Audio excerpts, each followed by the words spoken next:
antes de pasar a ver la epidemiología, vamos a ver por qué una persona puede caer en una adicción. Una persona puede llegar a la adicción no porque le gusta la sustancia, eso es lo de menos, ¿ya? La adicción, acuérdense, es como una muleta para un cojo. La persona la necesita, ¿ya? Muchos de ustedes, a ver, levanten la mano los que han tomado cerveza, los que han tomado vino, ¿ya? Pero ¿nos hemos vuelto alcohólicos? No, ¿no es cierto? ¿Nos ha gustado tomar la cerveza? Probablemente sí. ¿Nos ha gustado tomar el vino con carne? Probablemente sí. Pero no nos hemos vuelto alcohólicos. ¿Por qué? Porque para volverse alcohólico hay que tener una serie de características. Por ejemplo, en la parte personal ya hay una predisposición genética. Las personas que provienen de hijos de alcohólicos o que tienen dependencia a alguna sustancia, tienen mayor probabilidad de desarrollar adicción que otras personas que no tienen familiares adictos. Ahora, también existe una vulnerabilidad cruzada, es decir, puedo tener un padre consumidor de tabaco y el hijo puede ser adicto a la marihuana, ¿ya? Existe también una predisposición biológica. Esta predisposición biológica se da por la sensibilidad que tiene la persona hacia la sustancia. A ver, hay algunas personas que tienen una mayor tolerancia al alcohol. Por ejemplo, ¿han visto algunos que dicen: yo tengo cabeza fuerte, tomo y no me emborracho? Y hay otros que dicen: ese es pollo, toma 2 vasos de cerveza y ya está hablando tonterías. ¿Cuál de los dos creen que tiene más probabilidades de hacer alcoholismo? Estas son preguntas de examen, ¿no? Por si acaso. Todo lo que yo les digo es pregunta de examen. ¿Ah? El que tiene más resistencia, porque va a necesitar tomar más cantidad de alcohol para tener la euforia necesaria, ¿ya? Entonces hay una susceptibilidad biológica. Las personas que han sufrido de violencia en la infancia, ¿no? Violencia psicológica, física, sexual, son personas que vienen ya con una autoestima. ¿Cómo está? ¿Con una gran autoestima? No, la autoestima está disminuida.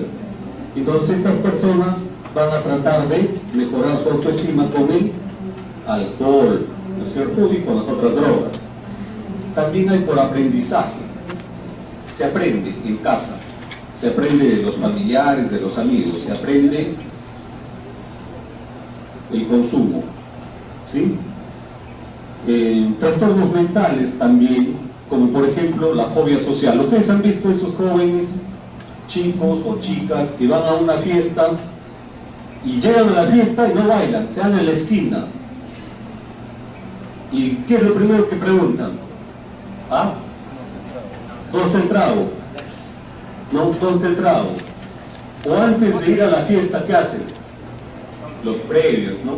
Ya. Pero hay personas que si no toman alcohol, no bailan, ni sacan a una chica a bailar, ¿ya? Son personas que tienen ansiedad social, miedo al rechazo. Entonces, cuando toman alcohol se desinhiben, ya toman 2, 3 shots de whisky y ya lo ven bailando con un trompo. Entonces, ¿qué ha pasado? Este era tímido, pero ya está alcoholizado, se desinhibió, ¿ya? También los ansiosos utilizan bastante el alcohol. Y también las personas que se deprimen. ¿Han escuchado ahora esas canciones que dicen me emborracho, por amor me emborracho? ¿Han escuchado? ¿Ah? Claro. ¿Ya? La ruptura sentimental, está triste y quiere utilizar el alcohol como antidepresivo, sin saber que el alcohol le va a producir más depresión a la larga, ¿ya? Hay también sociales, y viene un aprendizaje social. Por ejemplo, cuando ustedes prenden la televisión en el verano, sale Cristal, ¿no? Y les dice: para que ustedes sean exitosos en la playa y tengan chicas bonitas, rubias, 90, 60, 90, ¿qué tienen que tener? Una caja de chelas Cristal. Llegan con su caja, lo ponen en la playa y vienen un montón de chicas, ¿no? Y los jóvenes se la creen que es así. ¿Así es? No. Ya, pero eso bien. Después Pilsen lo trata de asociar con otra cosa, no con el éxito social con las chicas, sino con qué lo trata de asociar, con la amistad y jueves de patas. Y entonces aparece un chico así todo medio monce, con sus lentes, así todo tontín, ¿no? Y está con sus amigos ahí. Entonces significa que lo han aceptado y él tiene éxito social. ¿Gracias a qué? Pilsen Callao. ¿Ya? Entonces todo eso se va grabando, como lo vemos miles de veces en la televisión, eso ya se queda grabado porque lo vemos desde chiquitos.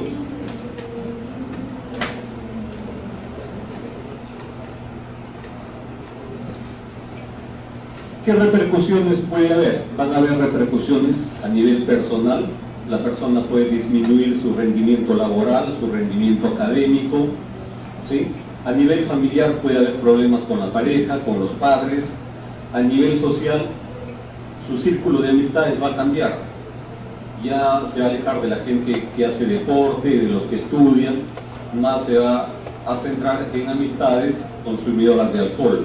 En la parte laboral puede perder el trabajo, puede tener conflictos con la pareja. Acá está la parte de epidemiología. Este cuadrito lo he sacado del estudio epidemiológico metropolitano del Instituto Nacional de Salud Mental, Honorio Delgado de Yonoguchi. Ya. Esto corresponde a Lima y el Callao, ¿sí? Y acá pueden ver que el consumo, la dependencia de alcohol en la tercera línea, ¿la ven? Sí. Masculino 5,1%, ¿sí? Sí. Y en femenino casi no se nota, ¿no? Dependencia a pasta básica y cocaína está por debajo de 0, dependencia a cocaína, dependencia a otras sustancias, es bastante bajo. La dependencia al alcohol está en 8,4, en varones en 16 y en mujeres en 0,6. Entonces ya vemos de que hay una gran diferencia entre el consumo de varones y de mujeres. Bueno, vamos a ver ahora sobre la intoxicación aguda del alcohol. Varios de ustedes han tenido intoxicaciones agudas por alcohol, ¿o no? La primera vez que han tomado, ¿no? Ah, se han quedado dormidos de repente, ¿no? Todos los que toman tienen intoxicación alcohólica. No puede ser que alguien tome alcohol y no se intoxique. Solo que la intoxicación va de una intoxicación leve hasta el coma o la muerte. Son diferentes grados de intoxicación. ¿De acuerdo? Entonces, esto es un estado transitorio consecutivo a la ingesta de alcohol que produce alteraciones del nivel de conciencia, de la cognición, de la percepción, del estado afectivo, la persona se desinhibe, del comportamiento o de otras funciones y respuestas fisiológicas o psicológicas. ¿Ya? Este es un fenómeno transitorio, su intensidad disminuye con el tiempo, después de haber dejado de consumir empiezan a desaparecer los síntomas. Y entonces acá hay la embriaguez aguda por el alcoholismo, la embriaguez sin especificación, y en el 100 días también se debe especificar si hay embriaguez con traumatismo o lesión corporal o otra complicación médica. El alcohólico, ¿qué pasa cuando está borrachito? Se puede caer, se puede lesionar. Si maneja, se puede accidentar, ¿no es cierto? Puede tener complicaciones también propias de la intoxicación, como el delirio. El delirio es un nivel de conciencia deprimido, pueden haber alucinaciones, pueden haber delusiones, ¿sí? Agitación psicomotriz, puede haber distorsiones de la percepción, pueden llegar al coma, inclusive la persona puede convulsionar. La intoxicación patológica consiste en la aparición brusca de un comportamiento agresivo o violento, no característico de los individuos en estado sobrio, después de ingerir una cantidad de alcohol que no produciría intoxicación en la mayoría de personas. ¿Han escuchado esto de que a veces no le des mucho de tomar porque se cruza? ¿Han escuchado? Se cruza, se le cruzan los chicotes, le da diablos azules. Esa persona tiene intoxicación patológica, toma y quiere golpear, quiere meter golpe a la gente, pega a su papá, pega a su pareja, pega a sus amigos, ¿no?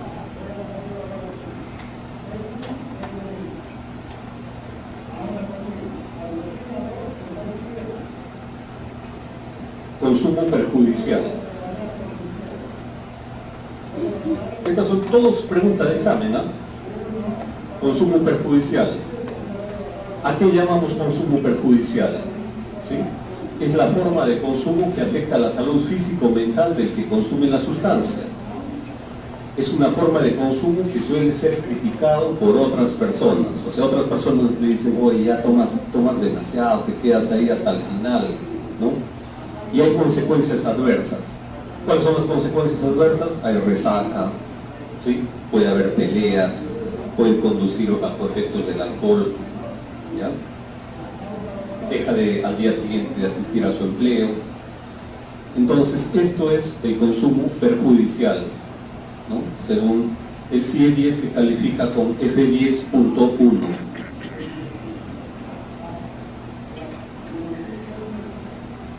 Después tenemos el síndrome de dependencia, que se clasifica con F10.2 según el CIE-10. Y las pautas para el diagnóstico es, en los últimos 12 meses, en algún momento, ¿no? De modo continuo han estado presentes 3 o más de los siguientes síntomas. El deseo compulsivo de consumir sustancia, esto es el craving, ¿ya? Ese es el deseo de tomar, la apetencia por consumir.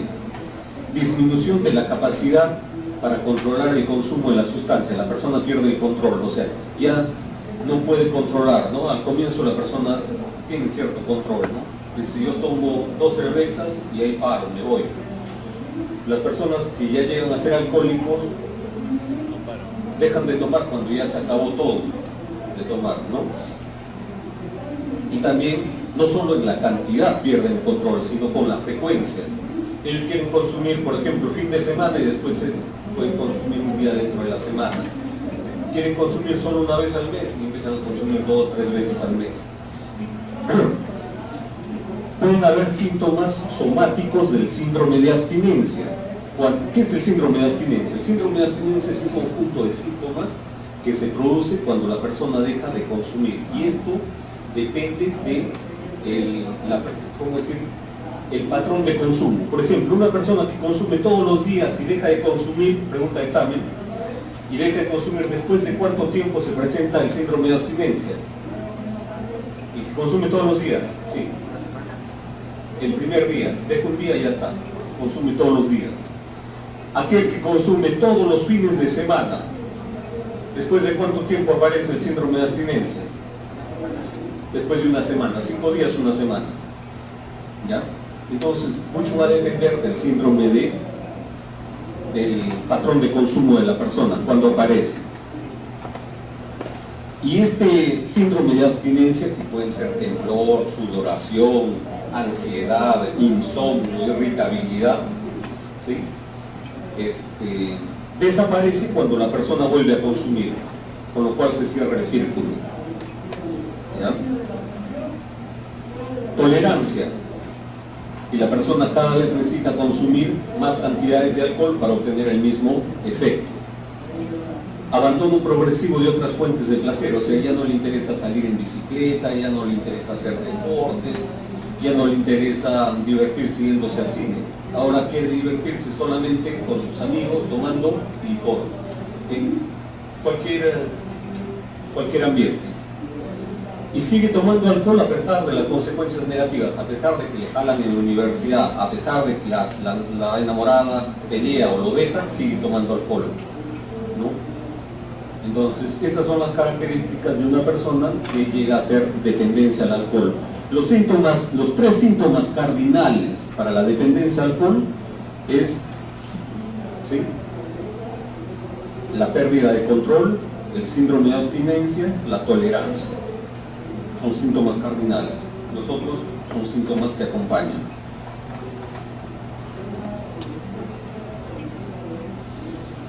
El CIE-10 pide que también especifiquemos si en la actualidad el paciente se encuentra en abstinencia. Por ejemplo, una persona que ya dejó de consumir alcohol un año, ¿será alcohólico? ¿Ah? Sí. El alcoholismo no se cura, es como la diabetes. Entonces, un alcohólico en abstinencia de un año. ¿Ya? El alcoholismo es como la hipertensión. ¿La hipertensión se cura? No. Pero la persona puede no tener nunca una presión alta si es que hace una buena dieta y toma su medicación. ¿No es cierto? El diabético puede ser que nunca le suba la glicemia si es que toma su medicina, se pone su insulina, hace su dieta, pero no deja de ser diabético. Igual, el alcoholismo es una enfermedad para toda la vida. En abstinencia en un medio protegido, cuando está internado en un centro de rehabilitación o en un hospital.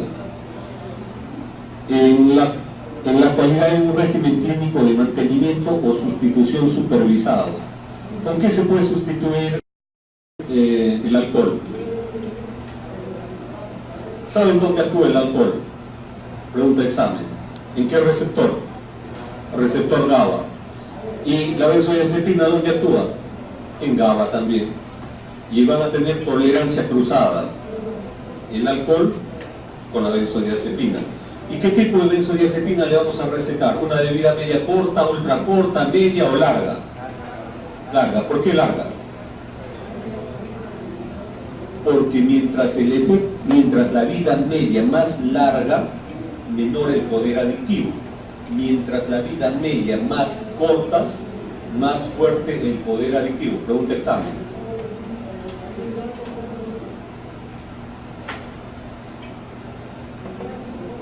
Con consumo actual de la sustancia que está tomando actualmente, consumo continuo, toma todos los días, consumo episódico, tipsomanía. Esto es bien interesante, la tipsomanía. Miren, yo tengo un paciente que es un médico, un pediatra de Huacho, pero no le puedo decir su nombre. Ya, este doctor tiene una manera de tomar bien peculiar. Toma intensivamente 7-8 días y no va a trabajar. No come, no hace nada, solamente se alcoholiza. Después, una semana se recupera y después vuelve a trabajar y 6 meses está sin probar una gota de alcohol. Su síndrome de abstinencia aparece al 6º mes. Y su consumo es intensivo durante una semana. Es un dipsómano. Es una forma rara del alcoholismo, pero existe. Muchos creen que él no es alcohólico. ¿Por qué? Porque dicen, deja de tomar 6 meses, deja de tomar 8 meses. Sí. ¿Podría repetir el ejemplo? ¿El dipsómano? El dipsómano es la persona que consume intensivamente todos los días durante varios días, puede ser una semana, ¿ya? Y después puede dejar de consumir el licor durante varias semanas o varios meses.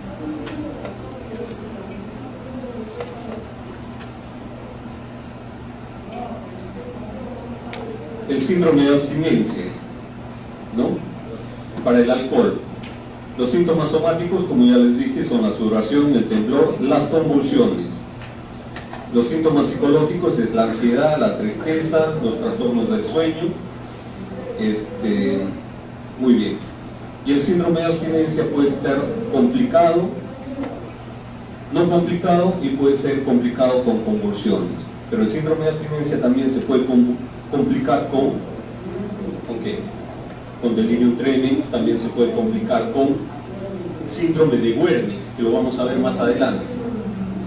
El síndrome de Wernicke es por la deficiencia de vitamina B1. El síndrome de Wernicke es reversible. Se puede complicar con una encefalopatía de Korsakoff, psicosis Korsakoff o demencia Korsakoff, que es irreversible. O sea, Wernicke y Korsakoff es parte de lo mismo, solo que Wernicke es reversible y ya Korsakoff no es reversible. Más adelante les voy a explicar esto con más detalle y cómo se trata.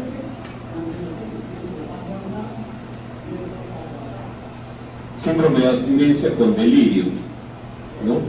Los síntomas prodrómicos típicos son nubilación, alucinación e ilusiones vívidas en cualquier modalidad sensorial, temblor intenso, ¿no? Esa es la tríada clásica del delirium tremens. Puede aparecer también ideas delirantes, agitación, insomnio, inversión del ciclo sueño-vigilia. ¿Y con qué creen que se trata? Este es el único delirio que se trata con ¿qué? ¿Ah? ¿Con qué? ¿Con una chela? No, con benzodiazepinas. Todos los demás delirios, que pueden ser por causas metabólicas o de lo que sea, la benzodiazepina está contraindicada. El único delirio que se trata con benzodiazepinas con buen efecto es el delirium tremens.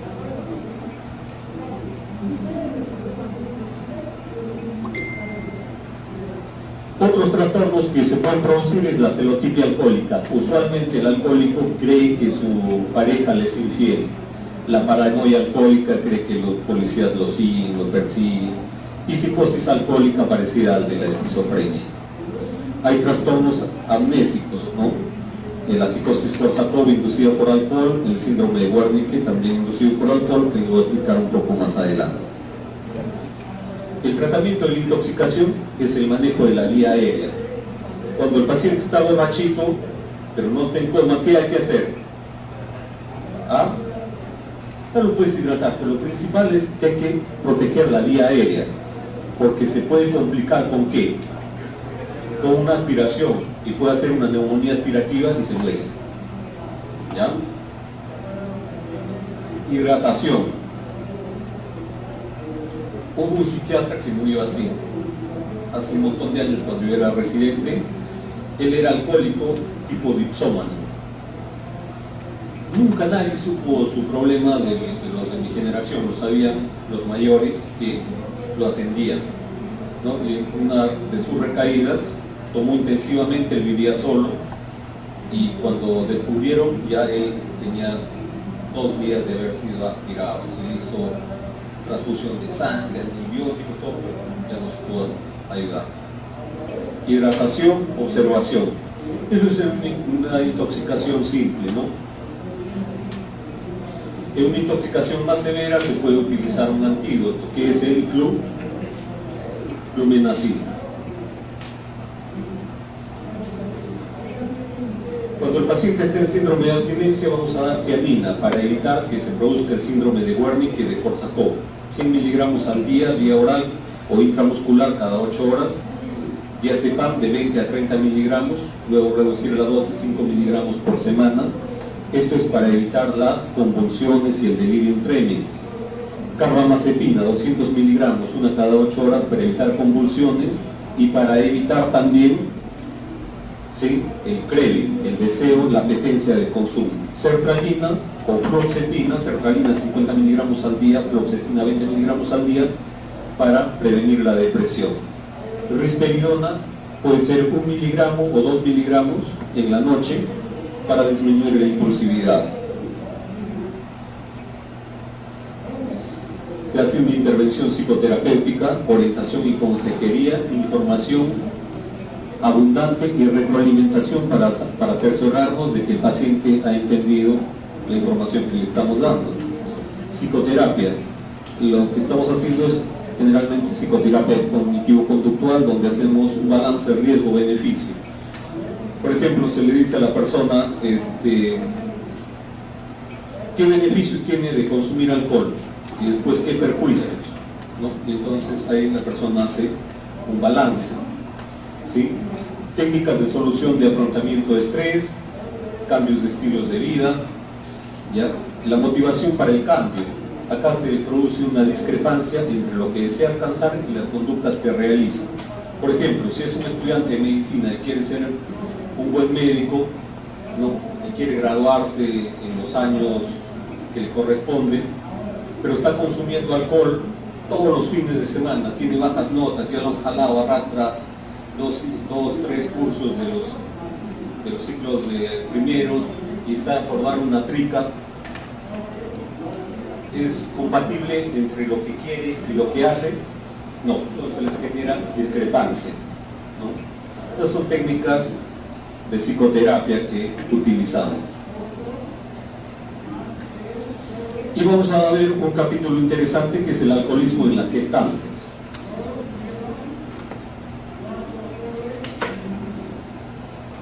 Muy pocas mujeres acuden a los servicios de salud. ¿Pero ustedes creen que es porque no hay alcohólicas? Hay. Pero la barrera social es muy fuerte, ¿no? El estigma, la negación y la falta de servicios de tratamiento específicos con enfoque de género. Por ejemplo, la sociedad está más dispuesta a aceptar un hombre alcohólico que una madre gestante alcohólica. ¿Sí o no?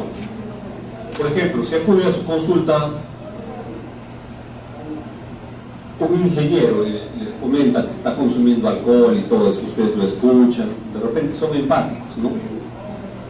Y si acude una señora gestando, cuarto mes de gestación, y les comenta que está tomando bastante alcohol, ¿qué va a generar en ustedes? ¿Empatía?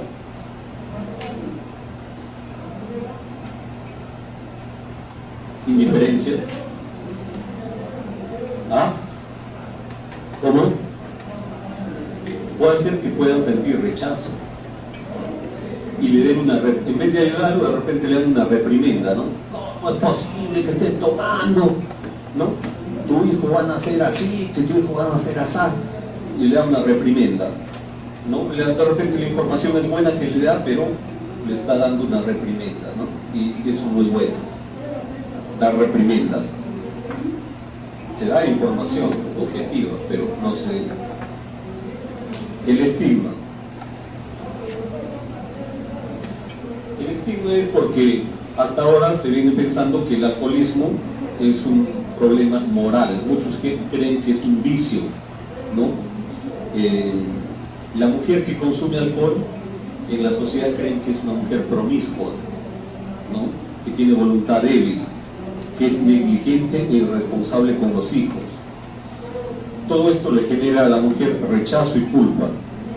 Y estas mujeres tienen baja autoestima, depresión, aislamiento y no acuden a los servicios de salud.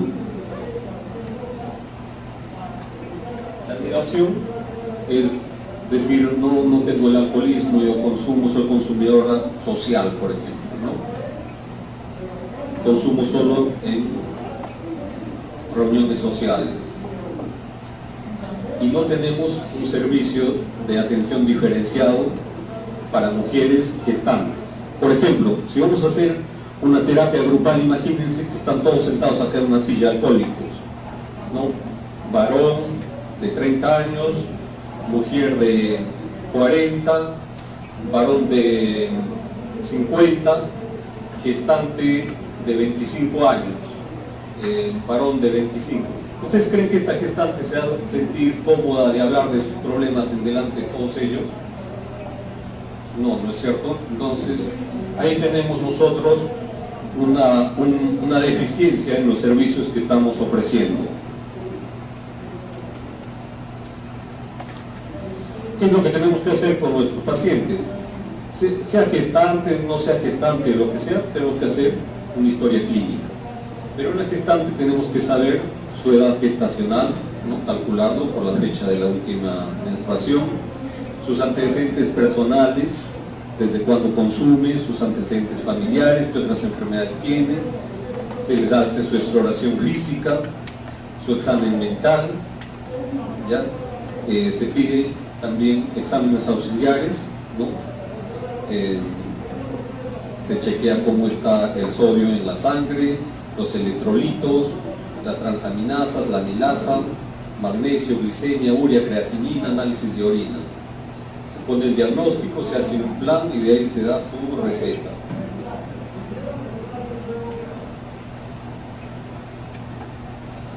Existen algunos biomarcadores, pero que más son utilizados en la parte de investigación. ¿Ya? No tienen mayor uso en la clínica, por eso me lo voy a saltar, se los dejo ahí como para que ustedes lo chequeen. Bueno, estos son los análisis que se recomiendan. Muy bien, ahora la sintomatología de la intoxicación alcohólica. Esto válido tanto para hombres y para mujeres, ¿sí? Entre 50 y 100 miligramos por decilitro de alcohol en la sangre, la intoxicación, ¿sí?, va en un bebedor social, va a tener euforia, incoordinación y locuacidad.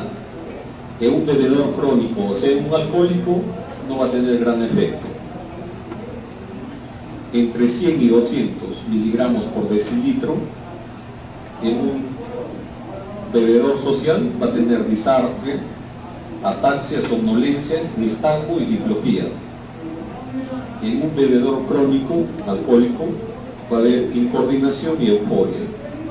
Entre 200 y 300 miligramos por decilitro, puede haber letargia, agresividad, vómitos, lenguaje incoherente. En un bebedor crónico, alteraciones emocionales y alteraciones motoras leves. Entre 300 y 400 miligramos por decilitro, en un bebedor social, puede llegar a coma. En un alcohólico, simplemente somnolencia. Mayor de 500 miligramos por decilitro, depresión respiratoria y muerte. ¿Ya? En un bebedor crónico simplemente va a haber letargo, estupor y puede llegar a coma. Pero es muy difícil que muera. Hierba mala nunca muere, dice. ¿Has escuchado? Ya. Ahora, acá tenemos en la legislación, digamos, una cantidad de alcohol que está permitida para conducir. ¿Cuánto creen que es?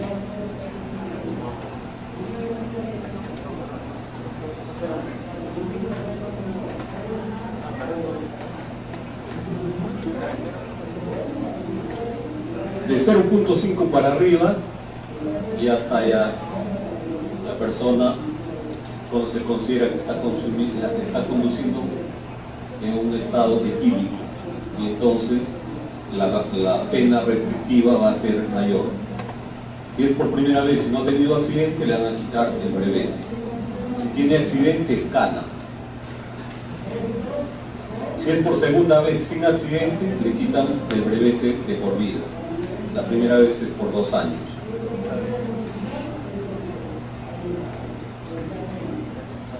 Bueno, la intoxicación alcohólica ya la vimos. El manejo de la intoxicación. Cuando la persona esté en una intoxicación ya moderada, ¿no? Se puede utilizar dextrosa siempre y cuando el paciente no sea diabético. ¿Ya?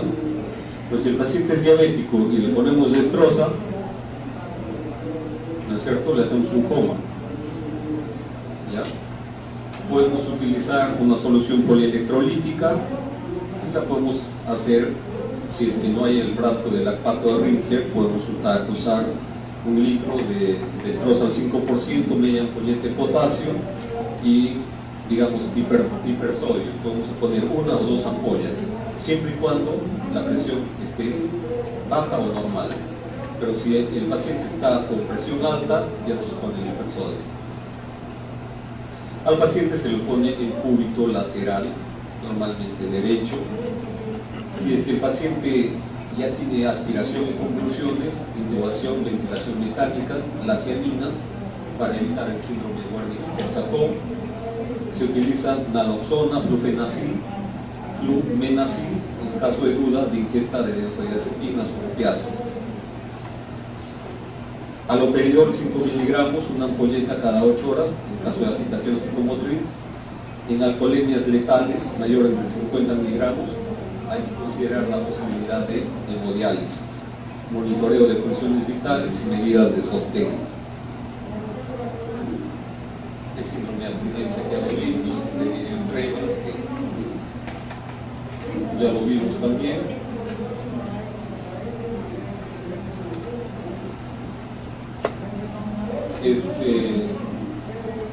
Y acá vamos a hablar un poco de la alucinosis alcohólica. La alucinosis alcohólica es igualito que una alucinación normal, solamente se diferencia en que el alcohólico sabe que está viendo, por ejemplo, un monstruo, pero se da cuenta que es por su borrachera. En cambio, el esquizofrénico ve un monstruo y cree que es verdad.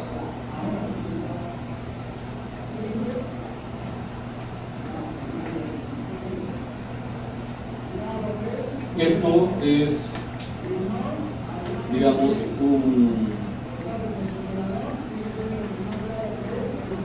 una encuesta, ¿sí?, para valorar, ¿sí?, el grado de alcoholismo de nuestros pacientes.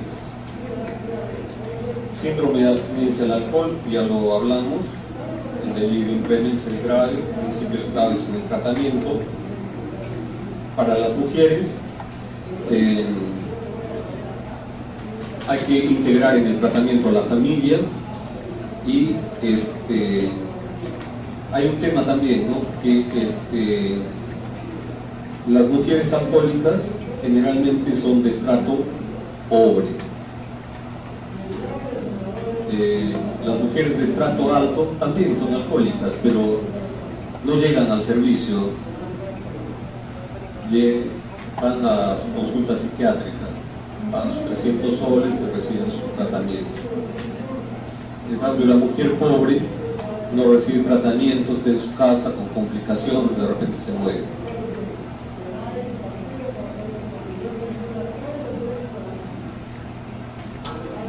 En el síndrome de abstinencia al alcohol severo hay temblor, ¿no?, en manos, brazos, sudoración, elevación del pulso mayor de 100 por minuto, presión arterial mayor de 140 por 90, de 90, náuseas, a veces hay vómito, hipersensibilidad al ruido y a la luz. El manejo del síndrome de abstinencia: la clomidina cuando hay taquicardia, presión elevada, fenitoína en caso de convulsiones, se reponen líquidos, electrolitos como magnesio y los que falten. En delirio impremens, benzodiazepinas por 3 días, y normalmente utilizamos el lorazepam, tiamina de 100 miligramos, ¿sí? ¿Y MT qué será? Este es un tratamiento nuevo que se ha empezado a usar, la estimulación magnética transcraneal, ¿no? La estimulación magnética transcraneal consiste en poner una bobina en la corteza prefrontal dorsolateral, acá sería del paciente, en este caso de la paciente, y al, digamos, provocar la despolarización de las neuronas de la corteza prefrontal dorsolateral, vamos a tener que los pacientes van a tener un mejor insight, una mejor introspección, y se van a activar los frenos racionales para el consumo. Es decir, la persona va a hacer proyecciones hacia el futuro, le conviene o no me conviene consumir, ¿no?, y va a mejorar su voluntad. Y como es inocuo, sí se le puede aplicar a la mujer.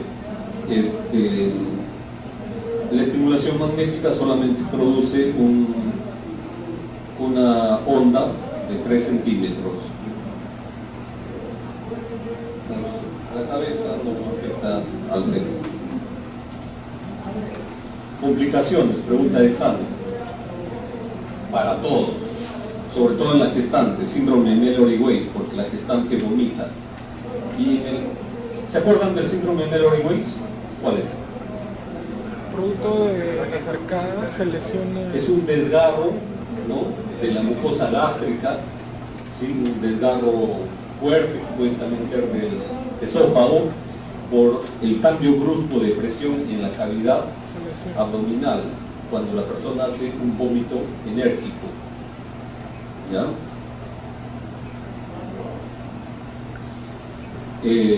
La gastritis, ¿sí?, la pancreatitis, la hepatitis, la cirrosis, las varices esofágicas, que son consecuencia de la cirrosis alcohólica, ascitis, consecuencia de cirrosis alcohólica, la encefalopatía hepática, la miocardiopatía dilatada alcohólica, la anemia ferropénica, el déficit de vitamina B12, síndrome de Wernicke-Korsakoff. El síndrome de Wernicke es ataxia, oftalmoplejía y confusión. Esa es la triada para Wernicke. Y en Korsakoff puede haber amnesia anterógrada, retrógrada, que la persona tiene esas lagunas y esas lagunas las llena con fabulaciones, inventa cosas, ¿ya? Y también tiene dificultad para el aprendizaje, tiene también amnesia de su autobiografía. En el Korsakoff, y el Korsakoff es irreversible, Wernicke es reversible y se dan por deficiencia de vitamina B1, pelagra por déficit de niacina, dermatitis, fotosensibilidad, diarrea, demencia. Síndrome alcohólico fetal. 1 de cada 20 niños, ¿sí?, en edad escolar en los Estados Unidos podría tener este síndrome, ¿no? ¿Qué problemas físicos pueden tener, ¿no?, de las madres que han sido consumidoras de alcohol durante la gestación? Bajo peso al nacer, crecimiento lento, problemas en el corazón y los riñones y otros órganos, daños en partes del cerebro, discapacidad del comportamiento intelectual, discapacidad de aprendizaje, bajo coeficiente intelectual, hiperactividad. Muchas personas que tienen de alcohólicos, sus hijos son hiperactivos. Dificultad para prestar atención, capacidad deficiente para comunicarse en situaciones sociales, capacidad deficiente de razonamiento y juicio, son personas impulsivas. Problemas para toda la vida. Hay dificultades en las destrezas escolares y sociales, les es difícil vivir independientemente, tienen problemas de salud mental, consumo de sustancias. ¿Por qué? Porque estas personas han sido sensibilizadas, su cerebro, durante la gestación, y ellos van a tener menor tolerancia al alcohol o gran tolerancia al alcohol. Gran tolerancia al alcohol. ¿Ya? Van a tener dificultades para cumplir, para conservar el trabajo, problemas con la ley. ¿Por qué? Porque también viven en un entorno disfuncional. Estos son los problemas que se van produciendo, digamos, en el desarrollo fetal mientras la madre va consumiendo alcohol.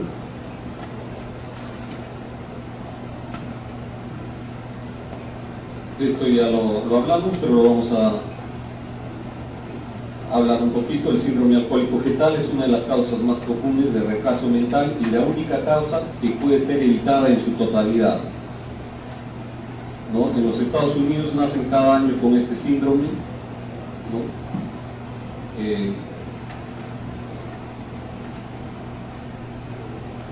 3 bebés de cada 20. Los bebés con síndrome alcohólico fetal son anormalmente pequeños al nacer y habitualmente no se desarrollan por completo a medida que crecen. Tienen ojos pequeños, labio superior delgado, piel lisa en el lugar del surco normal. O sea, este surco de acá no lo tiene, es liso, ¿ya? Este surco entre la nariz y el labio superior. Anormalidades en el corazón, cerebro pequeño, de una forma anormal. La mayoría de ellos tienen un grado de incapacidad mental, mala coordinación, poca capacidad de concentración, problemas emocionales y del comportamiento. Y estos efectos duran para toda la vida. Problemas de alcohol mientras la madre amamanta, ¿no? Pequeñas cantidades de alcohol llegan a la leche materna y pasan al bebé. Un estudio comprobó que los bebés amamantados por mujeres que consumieron una o más bebidas alcohólicas al día se retrasaban un poco más en adquirir habilidades motrices como gatear y caminar que los bebés que no habían estado expuestos al alcohol. Grandes cantidades de alcohol también pueden influir en la producción de leche materna. Sin embargo, la Asociación Americana de Psiquiatría dicen que una bebida alcohólica ocasional, que puede ser una vez una copa cada 2 meses, podría no dañar al bebé. Lo que normalmente acá indicamos en el Perú es que la madre no consuma alcohol, nada, cero.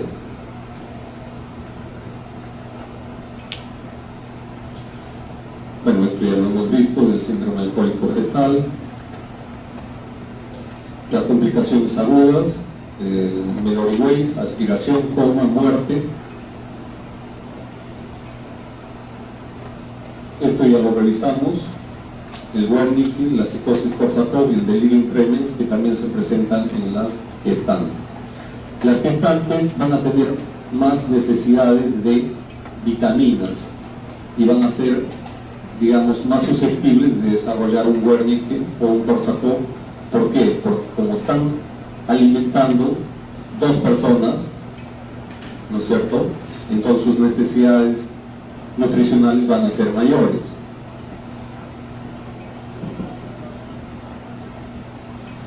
Muy bien, dicho esto, vamos a pasar a la dependencia por cocaína. La cocaína, ¿sobre qué sistema? Pregunta de examen, ¿no? No lo he puesto acá, pero pregunta de examen. Ese es un punto para los que han asistido hoy día. ¿Ya? ¿Qué sistema actúa la cocaína? ¿En qué sistema de neurotransmisor? Ah, fuerte, fuerte. No. No. Dopamina. Dopamina.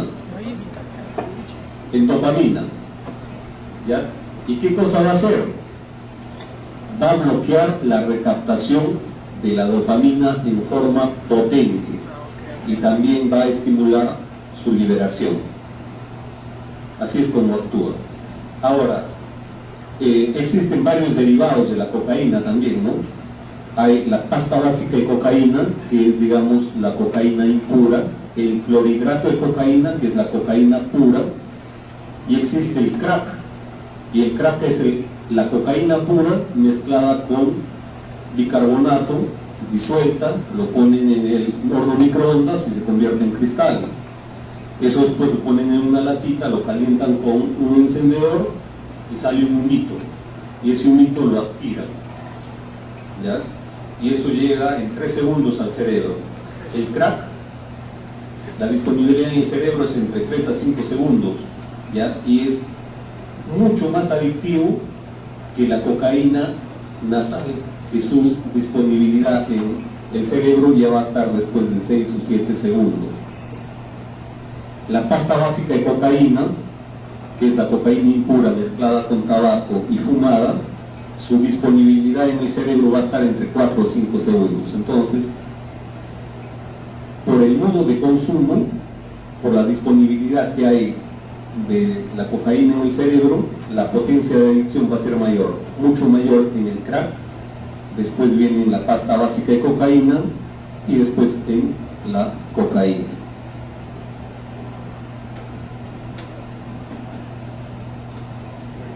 Y acá tenemos el cerebro de un sujeto normal, ¿no? Esta es una persona normal, las partes que están encendidas en amarillo y rojo es donde está captando que hay producción de energía. Esta es una persona con consumo de cocaína que está sin consumir en este momento, o sea, está en abstinencia y su cerebro está apagado. ¿Ya?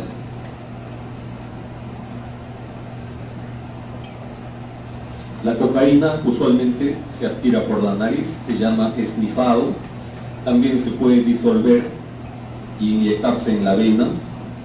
se mezcla la cocaína y la heroína y a esto le llaman bola rápida o speedball, y se inyecta a la vena. Es muy poco usado acá en el Perú, prácticamente lo hacen unas cuantas personas. El crack es la cocaína mezclada con bicarbonato diluida en agua que se pone a secar en horno microondas, formándose cristales que al calentarse revientan dando el sonido característico crack, crack, crack, crack, y de ahí viene el nombre. También se mezcla con tabaco y lo fuman, eso le llaman ellos bembos, ¿no? Y si es con marihuana,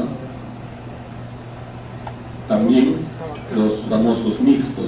Muchos consumidores de cocaína lo hacen luego de beber alcohol para despertarse y seguir bebiendo. Han visto alcohólicos que van a las fiestas, están borrachitos y se van al baño y después salen como si nada, pero acá su nariz está blanca, ya consumieron coca, ¿no? Maradona, por ejemplo.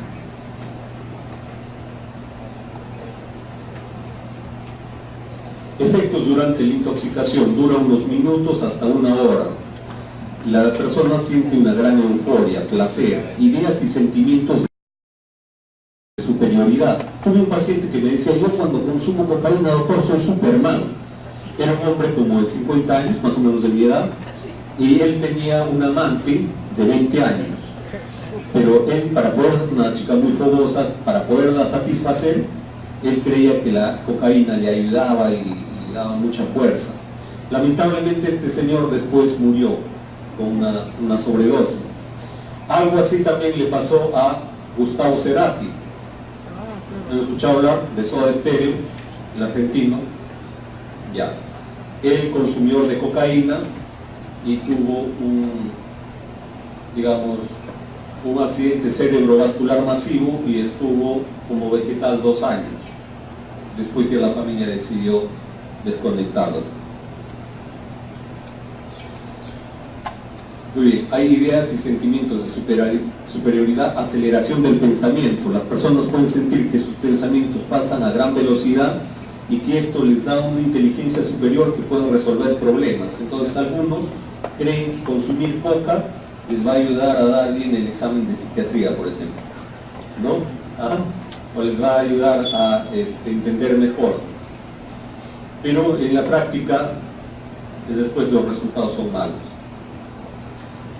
Cada vez tienen que consumir mayores dosis para lograr el mismo efecto.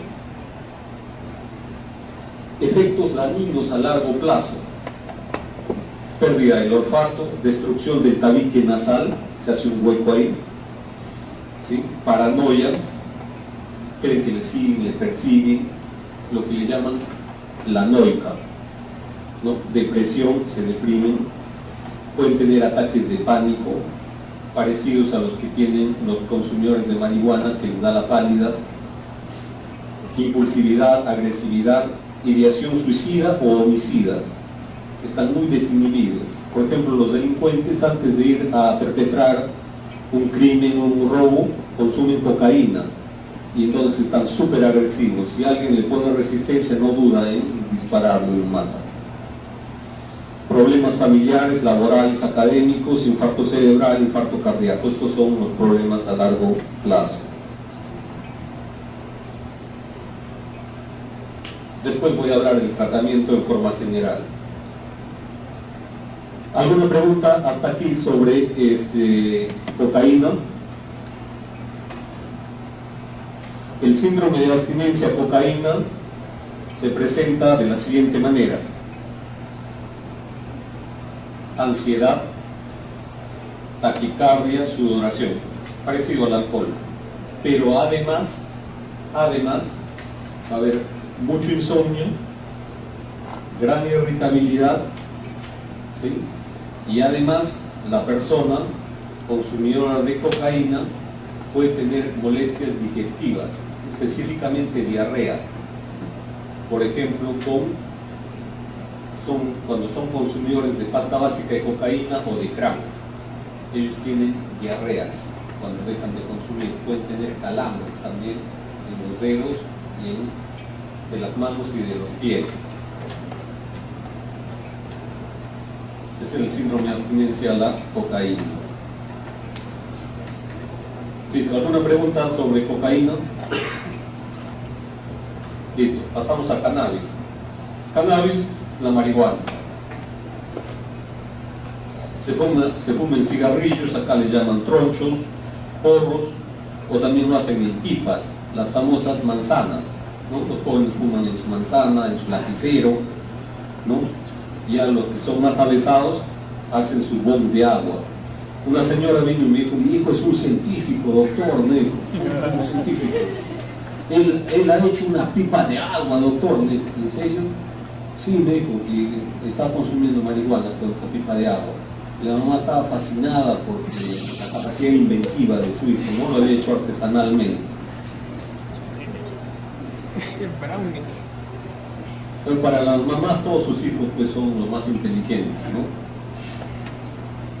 También se puede mezclar con alimentos, los famosos brownies, ¿no? Bizcocho de chocolate, galletas o golosinas.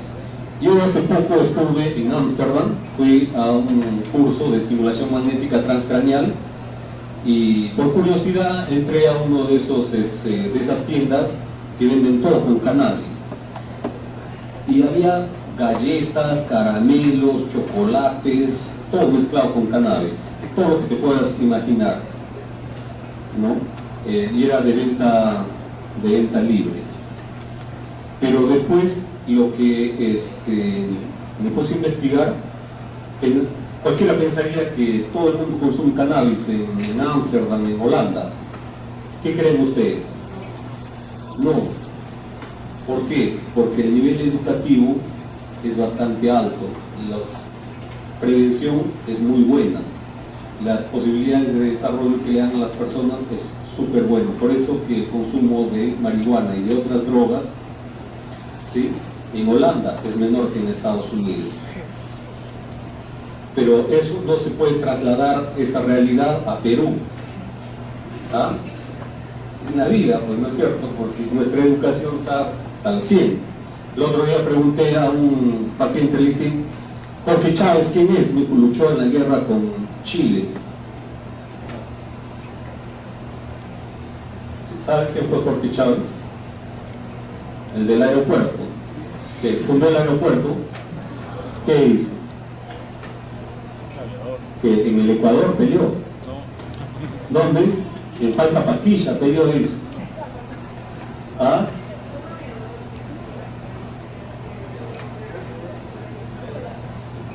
Claro, era un aviador de madre peruana, ¿no? Y pintó con la bandera de Perú y cruzó los Alpes, ¿no? Pero él nunca estuvo acá en Perú. Así es. Voló el nombre del Perú. Así es. Ya, pues nuestra educación está hasta la pata, ¿no es cierto? Entonces, si acá damos cannabis así para que todo el mundo lo compre, sería pues una perdición total, ¿no es cierto? ¿Por qué? Porque, por ejemplo, en Holanda los niños ya saben qué es el cannabis, qué cosa les va a producir el cannabis desde chiquitos. Entonces manejan buena información. Hay concentrados de cannabis que vienen en distintas formas. Por ejemplo, el aceite de cannabis y el hachís. Ese aceite de cannabis que nuestro Congreso lo ha aprobado. ¿Ustedes qué creen? ¿Es menos adictivo que un porro o más adictivo que un porro de cannabis? Súper más adictivo porque está súper concentrado, ¿ya? Y la DGMID acá no lo ha aprobado. En Estados Unidos la FDA tampoco lo ha aprobado y lo considera una sustancia tóxica y está en la categoría de drogas número 1. Pero en Estados Unidos, en varios estados se ha aprobado. ¿Y quién lo ha aprobado? ¿Quién cree que lo ha aprobado? Los congresos. Y ustedes saben cómo funcionan los congresos, ¿no? Para darles una pista, en Wall Street, la empresa que ha generado un boom de inversiones y que está por atrás de Microsoft, adivinen quién es. Las inversiones en cannabis. Y la inversión es tan buena que hasta la Coca-Cola ha empezado a invertir. Entonces es el poder económico. ¿Por qué? Y las tabacaleras, porque en Estados Unidos la campaña antitabáquica es muy fuerte. Y también han habido asociaciones de personas que han sufrido cáncer de pulmón y le han hecho juicios a las tabacaleras y han logrado indemnizaciones multimillonarias. Entonces, la industria tabacalera se ha ido en declive, ¿ya? Pero ahora se están reciclando ¿hacia dónde? Hacia el cannabis. Nos están vendiendo la idea de que el cannabis es una droga blanda, que no produce adicción, que es muy buena, ¿no? Se le vende también en cera, etc. Efectos a corto plazo. En la intoxicación aguda hay sensación de relajación, de bienestar, de tranquilidad, de euforia. El consumo crónico puede producir alucinaciones visuales, auditivas y paranoia. Muchos pacientes debutan con esquizofrenia consumiendo marihuana. ¿Ya? Puede haber depresión, pánico, lo que llaman la pálida, ideación suicida, irritabilidad. Son los efectos a largo plazo. Miren, lo importante que es esto. La marihuana en la adolescencia y la juventud disminuye el coeficiente intelectual hasta 1 punto por año. 1 punto por año. Provoca síndrome motivacional. ¿Qué quiere decir esto? Este es un estado de pasividad e indiferencia donde la persona está sin motivación por los estudios, el trabajo, el deporte, la familia. Su motivación se reduce a situaciones relacionadas al consumo de marihuana. Acá hay un error de tipeo.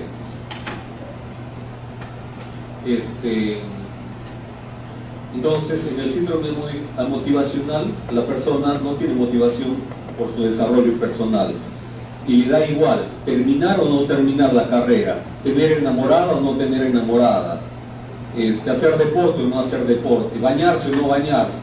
Por eso que han visto los rastas cómo andan, cochino, no se baña, ¿no? Está totalmente con el síndrome amotivacional, ¿no?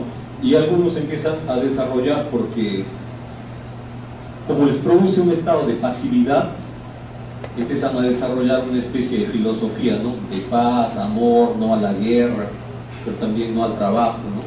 Sí a la vagancia.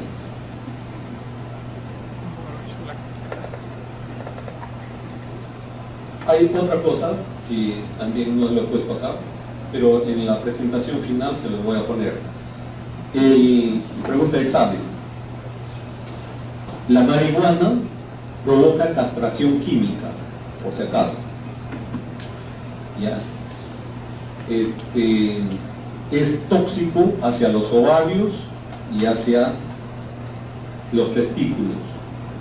Entonces va a provocar en el varón la disminución de los niveles de testosterona. Por eso es que va a venir ese estado de pasividad. ¿Ya?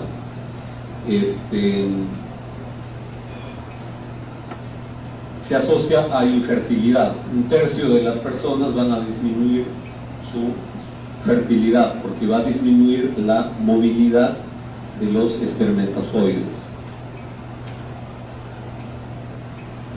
Síndrome de abstinencia. Muchos dicen no provoca adicción, no provoca síndrome de abstinencia, sí lo provoca. Irritabilidad, somnolencia, disminución de apetito, ansiedad, deseo intenso de consumir la droga y tiene los sobresaltos, que en inglés le llaman los shutdown, los bochornos. Jóvenes consumidores de cocaína, que digo de marihuana, cuando están en el síndrome de abstinencia, ¿sí? Hace frío y están en polo, ¿no? ¿Por qué? Porque tienen bochorno. ¿Y por qué creen que es ese bochorno? Es por, digamos, la disregulación hormonal que existe. Así como en la mujer que tiene bochornos por disregulaciones hormonales durante el periodo de menopausia, lo van a tener varones jóvenes, ¿sí? Como una menopausia andrógena adelantada en 40 años. Pero claro, ellos no saben eso.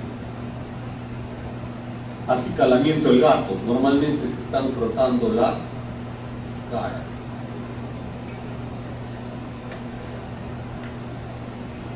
Estos son los efectos del cannabis que provoca en el cerebro. ¿No? En el hipocampo va a haber problemas con la memoria, en el cerebelo problemas de coordinación. Por ejemplo, en Estados Unidos ha disminuido grandemente los conductores ebrios. Prácticamente no hay, porque en Estados Unidos lo meten a la cárcel. ¿Pero ustedes creen que ha disminuido el número de accidentes? No, se mantiene, inclusive ha crecido, porque en Estados Unidos no está penado conducir bajo efectos de la marihuana. ¿Ya? Al actuar sobre la amígdala provoca ansiedad, miedo, ¿no? Si está muy estimulada la amígdala, puede venir un ataque de pánico. En el cuerpo estriado, ¿sí?, trabaja en la predicción y sentimientos de recompensa. Ganglios basales asociados a movimientos, así como a inicio y finalización de acciones. Esto se va a afectar. La atelesis es la capacidad que tiene el ser humano de empezar algo y terminarlo. Por ejemplo, ustedes han empezado la carrera de medicina y es muy probable que toditos lo terminen. Un consumidor de cocaína, de marihuana, no lo va a hacer, porque va a ser afectado sus ganglios basales y va a perder una capacidad que se llama atelesis.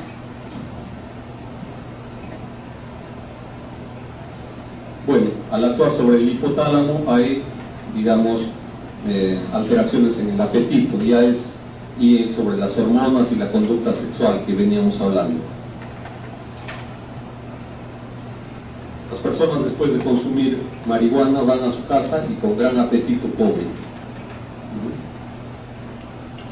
Efectos de drogas depresoras en el sistema nervioso central, ¿no? Los depresores actúan en el sistema nervioso central aumentando la actividad del ácido gamma-aminobutírico, del GABA, una sustancia química que inhibe la actividad cerebral. Esto causa los efectos calmantes y de somnolencia, que hacen que el medicamento resulte eficaz para tratar la ansiedad y los trastornos del sueño. ¿De qué sustancia estamos hablando? ¿Ah? ¿De qué? De las benzodiazepinas y de los hipnóticos, de los barbitúricos. En el síndrome de abstinencia pueden haber convulsiones, temblor, ansiedad, agitación, insomnio, reflejos hiperactivos, aumento de la frecuencia cardíaca, la presión arterial y la temperatura, sudoración, alucinaciones, deseos intensos del medicamento.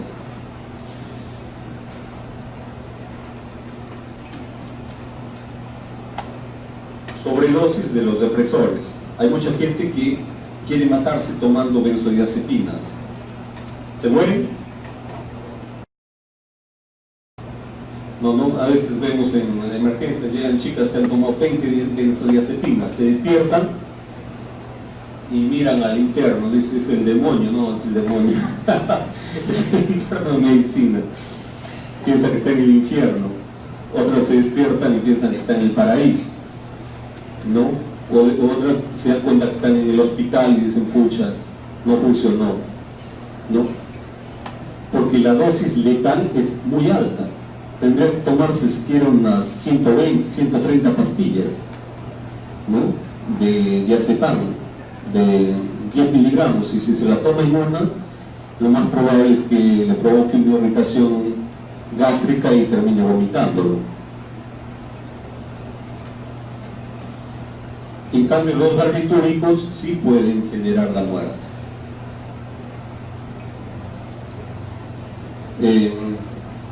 ¿Qué hacen los depresores? Reducen, disminuyen, ¿sí?,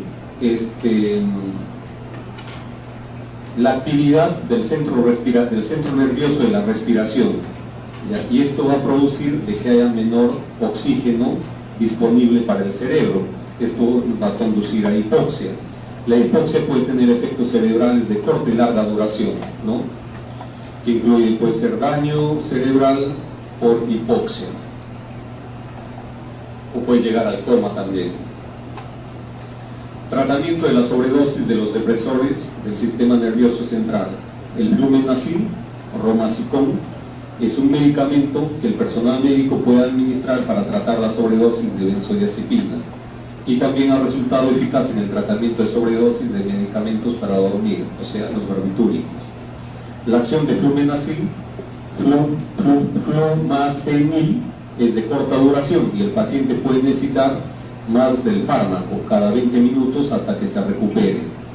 En el caso de los barbitúricos y los medicamentos no benzodiazepínicos se debe vigilar la temperatura corporal, el pulso, la respiración y la presión arterial, mientras se espera que la droga se elimine del organismo. Estos son los depresores, las benzodiazepinas. Ahí tienen el diazepam, el clonazepam, el alprazolam, el estazolam. ¿Sí? Acá falta, ¿cuál falta? El lorazepam. ¿Ya? ¿Cuál es de vida media larga? Diazepam. Vida media intermedia, alprazolam, clonazepam. Vida media corta, estazolam. Ultra corta, midazolam, no está acá. Hipnóticos sedantes no benzodiazepínicos, solpidem, estoquiclona, saleplón. Barbitúricos, ¿sí? El mefobarbital, el fenobarbital y el pentofarbital, sodio. Y por último vamos a hablar de una droga psicodélica. ¿Ya han visto estas caritas en las fiestas? ¿Les han invitado? ¿Ah? El MDMA o éxtasis, ¿no? Es el 3,4-metilendioximetanfetamina, la MDMA. Es una droga sintética que altera el estado de ánimo y la percepción, la conciencia de los objetos y las condiciones circundantes. La MDMA produce un sentimiento de cercanía, un sentimiento de afecto con la persona que está cerca, ¿no? Por eso le han llamado la droga del amor. Aumento de la energía, del placer, la calidad emocional, distorsiones de la percepción sensorial y el tiempo. Pero, miren, supuestamente es la droga del amor porque la persona se conecta sentimentalmente más con la persona que está ahí al costado. Pero a la hora de tener relaciones sexuales, ¿funciona o no? No, porque esto altera su funcionamiento sexual. Entonces, ¿qué hacen los varones? Consumen cocaína o Viagra, ¿ya? Con lo cual esta combinación les va a traer más problemas cardíacos y algunos van a morir.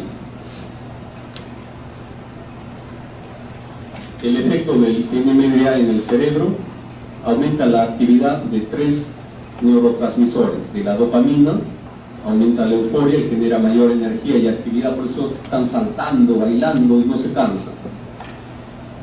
En la norepinefrina acelera la frecuencia cardíaca, eleva la presión sanguínea, lo que es especialmente riesgoso para las personas que sufren de problemas cardíacos o circulatorios. Incrementa la serotonina, afecta el estado de ánimo, el apetito, el sueño y otras funciones. También hay mucha serotonina. También activa hormonas que afectan la excitación sexual y la confianza. Esto es la oxitocina. La liberación de grandes cantidades de serotonina es probablemente lo que genera la cercanía emocional, el estado de ánimo elevado y la empatía que sienten las personas que consumen MDMA. Pero tengan cuidado las chicas sobre todo. Yo he tenido un paciente que me decía que dándole esta pastilla a una chica, no había chica que se le resista, ¿no? Y a veces se lo daban mezclado en un trago.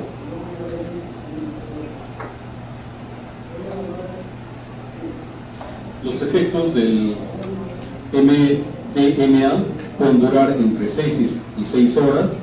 Luego en la segunda dosis, cuando los efectos de la primera comienzan a desaparecer, en la siguiente semana después del consumo, cuando no está consumiendo, puede estar la persona irritable, impulsiva, agresiva, triste, problemas para dormir, ansiedad, déficit de atención, memoria, poco apetito, menos placer y menos interés por el sexo. Entonces, no es pues la droga del amor, ¿no es cierto? ¿Qué efectos también se pueden observar? Efectos adversos: náuseas, calambres musculares, rechinado involuntario de dientes, visión borrosa, escalofríos, sudor. Normalmente estos pacientes a veces pueden llegar a la emergencia.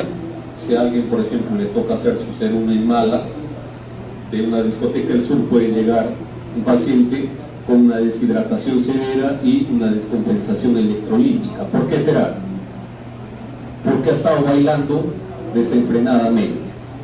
Entonces por eso y ha sudado un montón y no ha tomado agua, porque no siente la necesidad de tomar agua. Por eso ahora en las discotecas del sur se están poniendo bidones de agua gratuitos, ¿no? Para que tomen.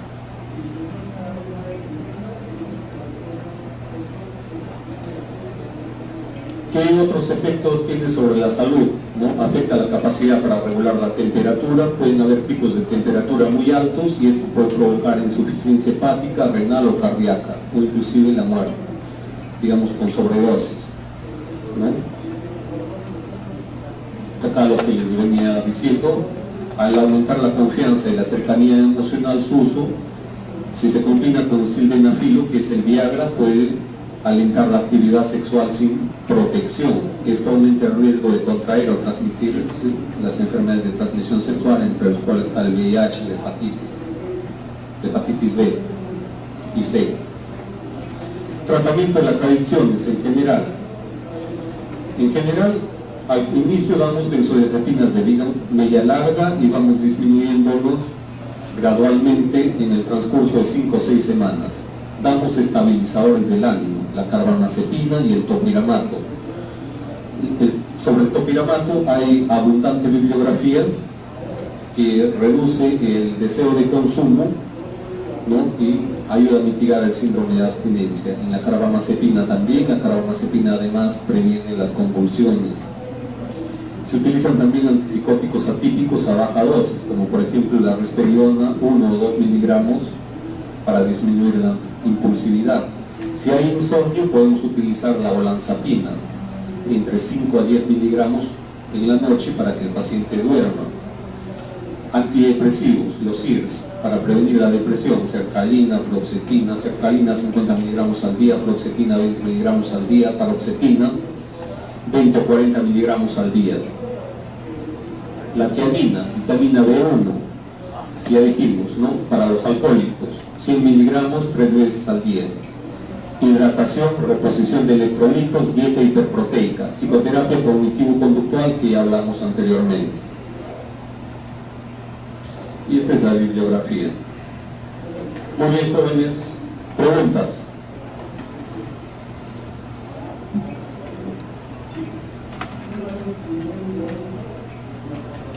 Si no hay preguntas es porque no me entendí nada. Sí.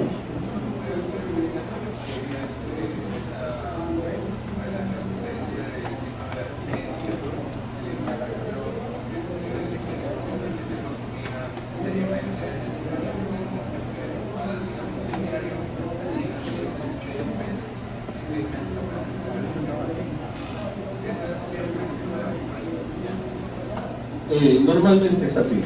Por ejemplo, tengo un paciente consumidor de alcohol y cocaína intensivamente, que es un odontólogo, y él le llama la semana maldita a la 9ª semana. En la novena, llega la 9ª semana y su cuerpo le pide, está como loco por consumir, y se desaparece de su casa durante una semana. Después ya lo encuentran botado por ahí, le han robado todo, porque no consume en su casa, a diferencia del pediatra que consume en su casa, ¿no? Este sale a consumir en nightclubs y le roban todo y aparece en el cono norte desnudo. el enrolado todo.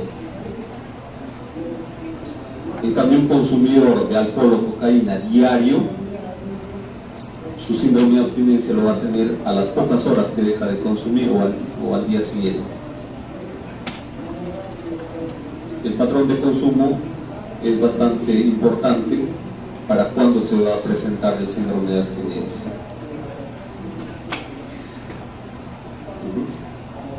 Muy bien, otra pregunta.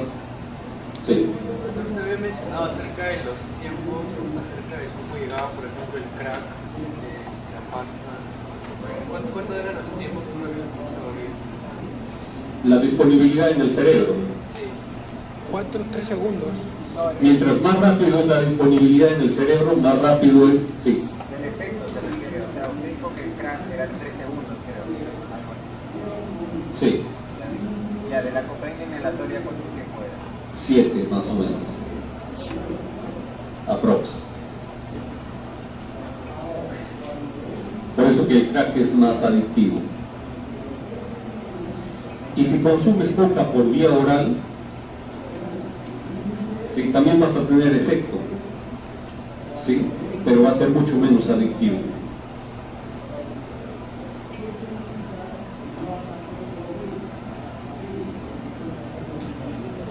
Por ejemplo, de alguien que consume marihuana, fumado, y otro que consume brownies, ¿cuál va a ser más adictivo?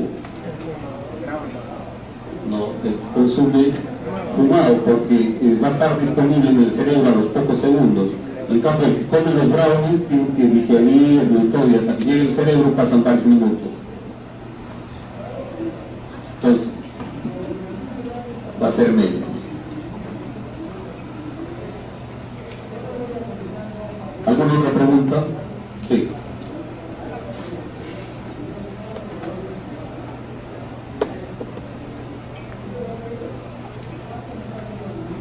Menor. Vida media más larga, menos adicción. Vida media más corta, más poder adictivo. Son inversamente proporcionales. Es pregunta de examen. De la benzodiazepinas.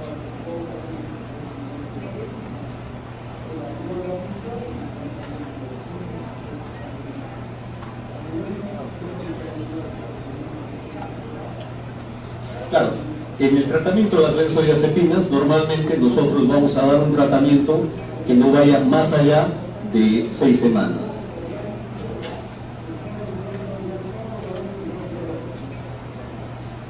Listo, creo que, doctora, buenas tardes.